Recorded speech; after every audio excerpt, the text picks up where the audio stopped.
Assalamualaikum warahmatullahi wabarakatuh. Berjumpa lagi dengan Farifai.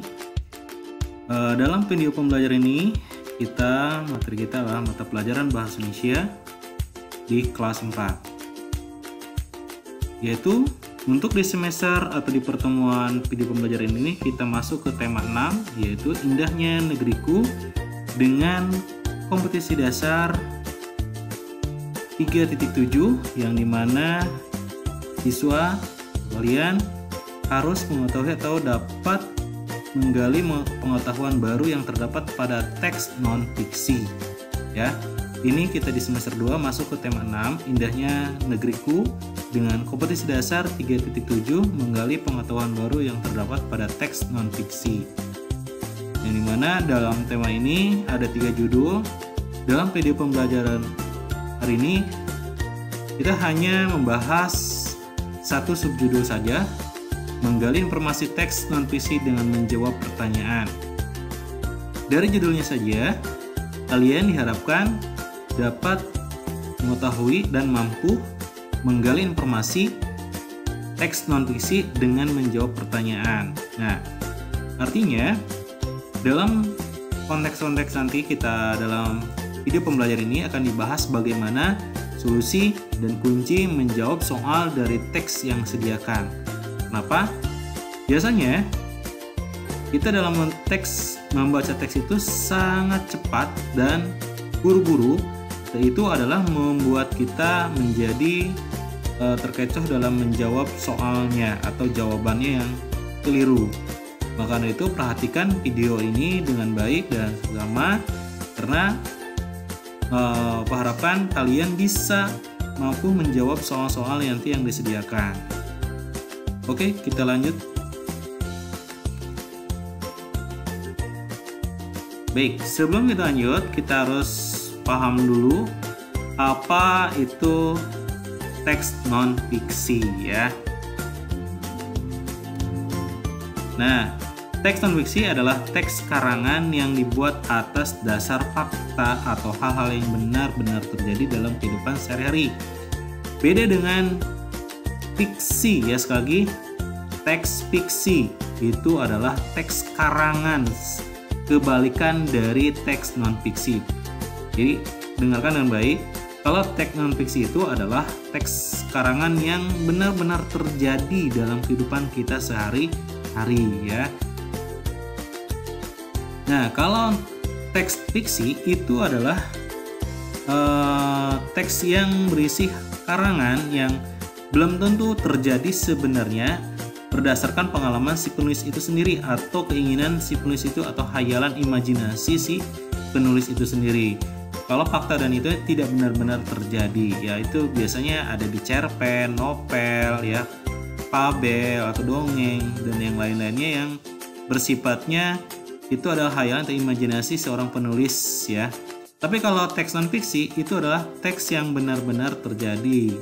Seperti misalkan kita membaca koran, berita, itu dalam artikel-artikel itu adalah teks non-fiksi contohnya ya.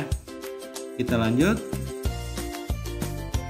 Non-fiksi merupakan sebuah karangan yang dihasilkan dalam bentuk cerita nyata. Nah, non-fiksi merupakan sebuah karangan yang dihasilkan dalam bentuk cerita nyata.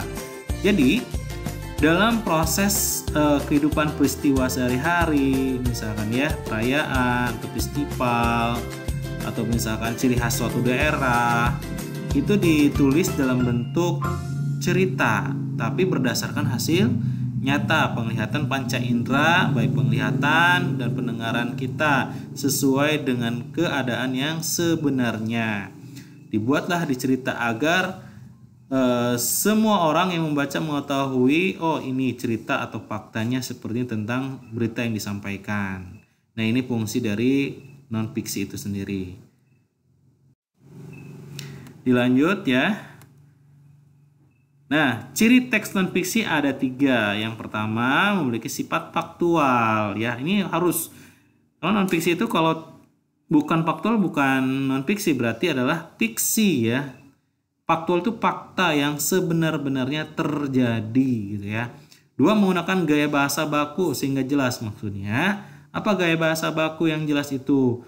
Nah, Ada bahasa, dalam bahasa Indonesia itu ada bahasa sesama, artinya pergaulan kita sehari-hari yang tidak memakai bahasa baku.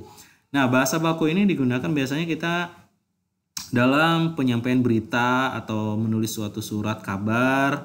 Itu tidak boleh menurutnya kalau bahasa mereka atau misal saya diganti dengan bahasa gaul misal ya, itu nggak boleh. Nah, makanya harus sesuai dengan bahasa baku atau Kamus Besar Bahasa Indonesia atau misalnya EYD, ejaan yang dibenarkan. Nah, itu adalah berdasarkan bahasa baku. 3, didasari atau diambil dari fakta hingga kenyataan. Nah, ini ya sesuai dengan nomor 1 juga, ini menguatkan nomor 3 ini ya. Jadi diambil dari fakta. Misalkan kita melihat suatu daerah yang notabene misalkan peristiwa atau misalkan tempat itu bagus, misalkan pemandangannya, kalian pernah misalkan berlibur ke suatu tempat, kalian menceritakan. Nah, kalian cerita kalian itu sesuai dengan apa yang kalian lihat. Nah, itulah didasari diambil dari fakta hingga kenyataan. Info pentingnya ya, sebelum kita lanjut, info pentingnya apa? Info penting yang ingin Bapak sampaikan adalah di sini kalian dengarkan dengan baik, yaitu jawaban dari pertanyaan ya. Ingat ya, karena di sini kita tadi pembelajaran kita adalah mencari informasi teks non fiksi dengan menjawab pertanyaan ya. Ingat, dengan menjawab pertanyaan. Ingat, jawaban pertanyaan itu dalam teks itu ada 2 ya. Yang pertama nih ya, tersirat. Apa itu tersirat? Tersirat itu jawaban harus disimpulkan berdasar informasi. Maksudnya gimana? Artinya jawaban itu yang diminta oleh pertanyaan tidak ada dari tiap paragraf atau misalkan tiap paragraf 1, 2, 3. Maksudnya bukan tidak, tapi ada. Tapi kita harus disimpulkan ya. Harus baca dengan baik, dengan teliti, dengan seksama. Berulang kali, maka kita akan menemukan sesuai dengan pertanyaan yang diajukan. Nanti kita cocokkan dengan jawaban apakah ini pas atau tidak ya. Itulah yang namanya tersirat. Artinya jawabannya harus disimpulkan oleh kita sebagai pembaca dalam suatu teks itu. Nanti kita akan latihan. Lanjut, tersurat. Nah, tersurat itu jawaban ada pada kalimat pada teks. Nah, kalau ini misal ya, kita menanyakan tempat, menanyakan waktu, menanyakan tokoh, atau misalkan pelaku atau korban. Kalau misalnya itu beritanya tentang kecelakaan ataupun apa, itu langsung disebutkan dalam teks itu. Kita tidak perlu menyimpulkan lagi, tapi jawabannya sudah ada di situ ya. Baik ya, semoga kalian paham ya. Artinya sekali lagi, tersirat itu adalah harus kita simpulkan dulu jawabannya, maka kita akan bisa menjawab pertanyaan yang diinginkan atau jawaban yang diinginkan. Kalau tersurat, sekali lagi jawabannya sudah terdapat dalam teks. Misal, kita menanyakan di mana letaknya pantai Carita atau ya, atau di mana misalkan tempatnya Ujung Kulon misalkan. Nah, itu menanyakan tempat. Pasti dalam teks itu ditunjukkan langsung, disebutkan langsung ya. Tapi kalau tersirat sekali lagi itu tidak tidak tersirat itu tidak disebutkan langsung. Artinya tidak disebutkan secara langsung dalam teks yang kita baca, tapi harus kita simpulkan. Oh, ini ke sini, oh ke sini ya. Artinya Pak bingung? Tidak bingung, latihannya hanya satu, kalian harus rajin membaca dalam suatu teks itu, karena sesuatu kalau sudah biasa kita mudah untuk melakukannya ya. Kalau misalkan kita baru sekali membaca, 2 kali membaca, misalkan kalau di rumahnya sering baca, insya Allah menghadapi soal-soal teks yang panjang, teks yang banyak, itu akan mudah sekali kita akan menjawab pertanyaan-pertanyaan ya. Baik, kita lanjut ya. Nah, ya. Sesuai dengan slide yang tadi, di sini Bapak akan kasih dulu tips menjawab pertanyaan. Nah, ini yang paling penting ya. Paling penting bagaimana kita menjawab pertanyaan itu agar jawaban itu sesuai ya, tidak ngawur, tidak asal. Karena kita malas untuk membaca teks, akhirnya kita salah menjawab pertanyaan. Nah, dalam menjawab pertanyaan, tips pertama, membaca soal atau pertanyaan dengan teliti. Maksudnya gimana? Kita akan menjawab pertanyaan, misalnya, atau membaca pertanyaannya baik-baik, perhatikan apa yang diinginkan, ya. Kalau misalkan dia menanyakan kapan, nah, kapan itu pasti berkaitan dengan waktu. Berarti kita cari waktu yang diinginkan dalam pertanyaan itu. Itulah ketelitian kita, ya. Jangan asal menjawab. Karena itu akan merugikan kalian sendiri dalam membaca atau menjawab soal-soal yang diajukan, ya. Membaca soal atau pertanyaan dengan teliti. Hati-hati apa yang diinginkan oleh pertanyaan itu, jawabannya kita cari dalam teks itu, ya. Yang kedua, membaca teks yang disediakan dengan seksama. Artinya, kalian membaca dengan seksama itu dengan perlahan, ya, dengan baik, dari tiap paragraf, dari tiap paragraf kedua, 3, dan seterusnya apabila paragraf itu banyak, ya. Artinya, lalu kalian garis bawahi misalkan yang penting-pentingnya gitu, ya, atau misalkan lingkari lah dengan pensil kalian. Nah, ini ya sesuai dengan nomor 3, menggarisbawahi informasi penting terdapat dalam teks. Nah, itu sangat penting. Apa informasi penting yang terdapat dalam teks? Itu banyak. Misalkan kalau misalkan teksnya itu adalah berkaitan dengan suatu daerah yang diungkapkan atau misalkan disampaikan oleh penulis, ini daerahnya daerah apa misalnya, misalkan itu ciri khasnya apa, di mana, ya kan, ya, nama lokasinya, nama desanya, misalnya pantauan pencahariannya, kegiatannya, apa yang dirasakan oleh penduduk tersebut. Itu menurut kita tiap paragraf berkaitan dengan misalkan tempat, waktu, misalnya, atau pelaku di sana atau tokohnya atau siapa misalnya. Itu kita garis bawahi yang berkaitan dengan hal-hal yang tadi, ya. Kita garis bawahi tiap paragraf, maka kita akan mudah nanti untuk menjawab pertanyaan, ya. Lanjut, ya, mencari jawaban yang sesuai, ya. Kita harus mencari jawaban yang sesuai, apa yang ditanyakan, apa yang kita jawab itu harus pas dengan pertanyaannya. Jangan asal karena kita malas untuk membaca teks yang begitu banyak, akhirnya kita langsung jawab aja. Itu adalah merugikan diri kalian sendiri. Artinya sekali mencari jawaban yang sesuai. Tadi, ya, setelah kita membaca soal dengan teliti, artinya baca dulu pertanyaannya, lalu baru baca teksnya. Sekali ingat, ya, baca dulu pertanyaannya, apa yang diinginkan, lalu kalian baru baca teksnya, ya. Selanjutnya, sambil membaca, kalian garis bawahi hal-hal yang sangat penting menurut kalian, garis bawahi saja semua. Walaupun itu nanti tidak ditanyakan, tapi itu mungkin berlaku di nomor 1, nomor 2 misalnya. Silahkan itu di garis bawahi oleh kalian, ya. Seperti itu tipsnya, ya. Mohon diperhatikan dan didengarkan. Nah, ya, contoh nih, ya. Langsung saja kita dengan menjawab pertanyaan. Tapi kita tidak langsung jawab dulu. Inilah pertanyaan khususnya nih, ya. Inilah pertanyaannya. Apa yang menjadi ciri khas desa Kaskasen, ya? Nih, apa? Ingat, ya. Kata dimulai dari kata apa? Ini adalah kata hal dari peristiwa atau misalkan penjelasan, ya. Apa misalnya yang menjadi ciri khas desa Kaskasen, ya. Nah, ini ingat, ya, apa? Apa itu adalah penjelasan dari apa desa Kaskasen itu, ya. Maka nanti di teks nanti akan dijelaskan. Biasanya diawali dengan kata adalah, ya. Kalau misalkan pertanyaan apa, pasti jawabannya berkaitan erat diawali dengan kata adalah dulu, ya. Nah, itu, ya. Ingat sekali lagi, kalau dikata misalkan diawali dengan kata apa, kemungkinan jawabannya itu berdekatan dengan satu kalimat yang diawali dengan kata adalah. Oke. Lanjut.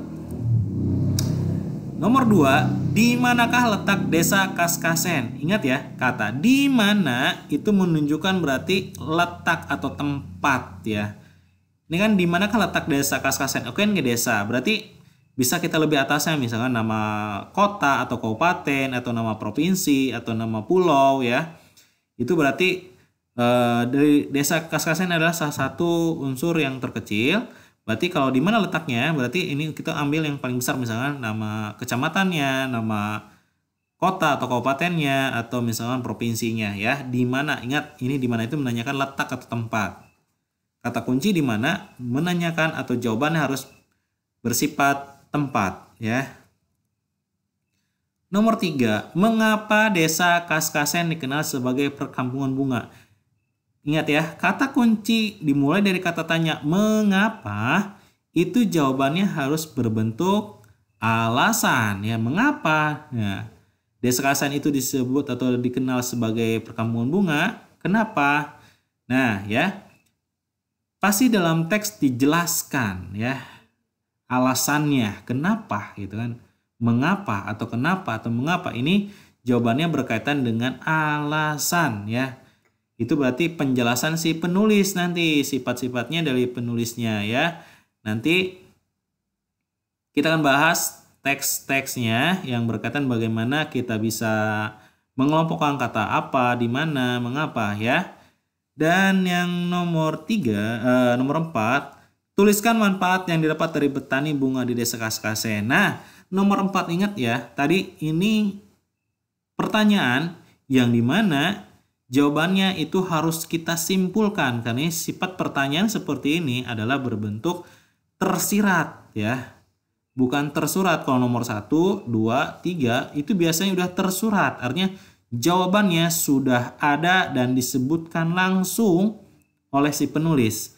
Tapi nomor 4 ya, perhatikan ya, tuliskan manfaat yang didapat dari bertani bunga di desa Kaskasen. Artinya ini penulis tidak begitu menyebutkan secara langsung apa yang disebutkan itu ya, tapi dia itu ingin si pembaca menyimpulkan sendiri. Kita sebagai pembaca harus bisa menyimpulkan sendiri ya. Nomor 4 ini sifat jawabannya hari itu tersirat. Nomor 5 pun sama ya. Ini nomor 5 juga, kalau misalkan kita perhatikan ini sama berkaitan dengan nomor 1 karena diawali dengan kata apa.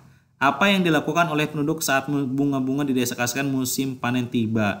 Nah, ingat ya, kalau misalkan diawali dengan kata tanya, apa, di mana, mengapa, bagaimana, apa, siapa, itu biasanya jawabannya tersurat, artinya jawabannya sudah terdapat dalam teks itu sendiri gitu ya. Sekali lagi, kalau diawali dengan kata tanya, jawabannya sudah pasti tersurat, artinya jawabannya sudah langsung disebutkan oleh penulis. Tetapi kalau tidak diawali dengan kata tanya, contohnya nomor 4, itu harus kita simpulkan dulu, artinya kalian harus baca dari awal sampai akhir. Apa yang diinginkan oleh nomor 4 ini harus kita baca dengan baik. Oke ya, ini adalah nomor 1, 2, 3, 4, nomor 5. Itu kunci bagaimana kita bisa menjawab pertanyaan yang disediakan agar jawaban kita tepat yang diinginkan oleh pertanyaan itu ya. Lanjut ya. Nah, contoh teksnya ya. Tetapi ini dalam pembahasan kita dari awal slide tadi adalah contoh teks, atau kita membahas teks non-fiksi sejarah ya. Tapi itu nanti di video pembelajaran yang kedua itu kan kita akan masuk. Tapi ini Bapak akan mengenalkan dulu teks non-fiksi itu yang bagaimana ya. Baik, nah di depan kalian ini ada sebuah teks di mana ini teks non-fiksi ya. Yang berwarna biru itu adalah kalimat atau misalkan kalimat utamanya ya. Kalau yang misalkan warna pink itu adalah sudah diberi keterangan itu berdasarkan data yang nyata atau fakta berdasarkan hasil pengamatan si penulis dari judulnya Semerbak Bunga Kaskasen ya. Baik. Tadi kita ada apa, di mana, dan mengapa ya. Itu harus kita ingat sekali lagi. Apa itu berkaitan dengan penjelasan ya. Apa ciri khas dari Kaskasen ya, atau dari desa Kaskasen. Nah, Kaskasen adalah sebuah desa yang terkenal sebagai penghasil tanaman hias dan bunga potong. Tadi ingat ya, kalau misalnya jawabannya apa, itu adalah berkaitan dengan penjelasan. Biasanya diawali dengan kata adalah. Itu umumnya ya. Bisa juga tidak. Nanti kita contoh. Nah, apa yang jadi ciri khas desa Kaskasen? Ini jawabannya sudah tersurat ya. Kita bisa langsung, desa Kaskasen terkenal sebagai penghasil tanaman hias dan bunga potong. Nah, itu adalah jawaban dari nomor 1. Yaitu ya contohnya. Lalu di mana? Ingat, di mana itu berkaitan dengan tempat ya. Coba kalian dengarkan, nanti dalam slide berikutnya nanti kita bahas pertanyaan jawabannya ya. Desa Kaskasen merupakan salah satu desa Indonesia. Di desa ini terletak di Tomohon, Sulawesi Utara. Desa Kaskasen terbagi atas 3 kelurahan, yaitu Kaskasen 1, Kaskasen 2, Kaskasen 3. Ketiga kelurahan tersebut sering dijuluki perkampungan bunga ya.